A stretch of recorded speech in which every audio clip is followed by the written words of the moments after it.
kembali lagi ya di pelajaran yang pertama tentang Yosua, ketaatan runtuhnya tembok Yeriko. Wah, kalian pasti tahu kan waktu sekolah minggu bagaimana sih terjadinya runtuhnya tembok Yeriko? Masih ingat? Pasti ingat. Wah, kita mau tahulah biografi tentang Yosua ini. Kalian tahu enggak Yosua itu siapa sih sebenarnya? Yosua adalah abdi Musa yang membawa bangsa Israel masuk ke tanah Kanaan. Tanah Kanaan adalah tanah perjanjian Tuhan dengan bangsa Israel. Sudah tahu kan siapa itu Yosua? Nah, kita akan melihat bagaimana caranya Yosua meruntuhkan tembok Yeriko itu. Yuk kita sama-sama saksikan cuplikan videonya. Kisah tentang Yosua dirancang dalam 4 gerakan utama. Pertama-tama, Yosua memimpin bangsa Israel memasuki tanah perjanjian. Dan ketika mereka sudah sampai di sana, mereka menghadapi permusuhan dari orang Kanaan, sehingga mereka terlibat dalam pertempuran. Kemudian setelah memenangkan pertempuran itu, Yosua membagi-bagi tanah perjanjian sebagai warisan kepada 12 suku Israel. Dan kemudian, kitab ini diakhiri dengan pesan terakhir yang disampaikan Yosua kepada bangsa Israel. Mari kita masuk dan lihat jalan ceritanya. Bagian pertama diawali dengan kematian Musa, dan Yosua ditetapkan sebagai pemimpin baru Israel. Dan penulis dengan sengaja menampilkan Yosua sebagai Musa yang baru. Sama seperti Musa, Yosua mengajak bangsa Israel untuk menaati hukum Taurat, yaitu perintah perjanjian yang diberikan kepada mereka di Gunung Sinai.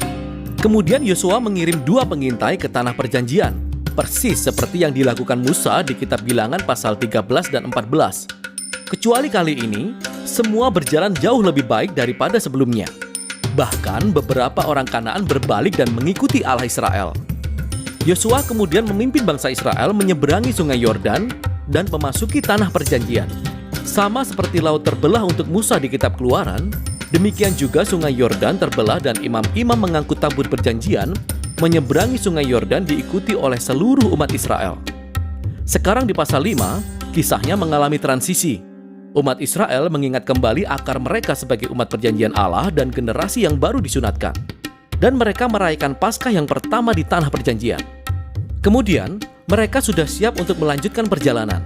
Dan Yosua mengalami perjumpaan yang aneh dengan seorang kesatria misterius, yang ternyata adalah komandan malaikat Allah. Lalu Yosua bertanya, "Engkau di pihak kami atau engkau di pihak musuh kami?" Kesatria tersebut menjawab, "Bukan keduanya." Hal ini menunjukkan bahwa pertanyaan yang sebenarnya di sini adalah, apakah Yosua ada di pihak Allah?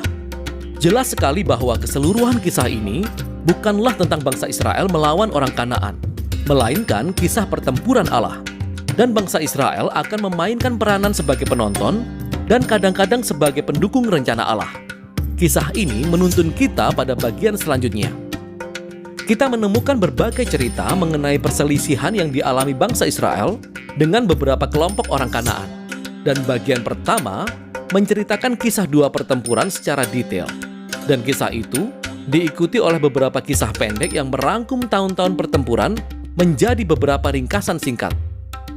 2 pertempuran pertama adalah melawan kota Yeriko dan Ai. Kedua pertempuran itu menyuguhkan gambaran yang bertolak belakang antara kesetiaan Allah dan kegagalan bangsa Israel. Di Yeriko, bangsa Israel melakukan pendekatan yang benar-benar pasif. Mereka membiarkan hadirat Allah dalam tabut perjanjian, menuntun mereka mengelilingi kota diiringi dengan musik selama 6 hari. Dan sama seperti Rahab yang berbalik kepada Allah Israel, mungkin orang-orang Yeriko akan melakukan hal yang sama. Namun ternyata tidak. Jadi di hari ke-7, imam-imam meniup trompet dan tembok Yeriko runtuh, sehingga membawa bangsa Israel pada kemenangan. Inti dari kisah ini adalah bahwa Allah lah yang akan membebaskan umatnya. Bangsa Israel hanya perlu percaya dan menunggu. Nah, kalian sudah melihat cuplikan video tersebut kan? Sudah belum? Hayo yang di belakang, sudah belum melihat? Pasti sudah. Sekarang kita akan berdiskusi tentang apa sih yang kalian tangkap dari video tersebut dan apa yang kamu lihat dari pribadi Yosua? Sudah tahu kan jawabannya? Nanti kirim jawabannya di classroom masing-masing. Oke? Bisa? Terima kasih. Tuhan memberkati.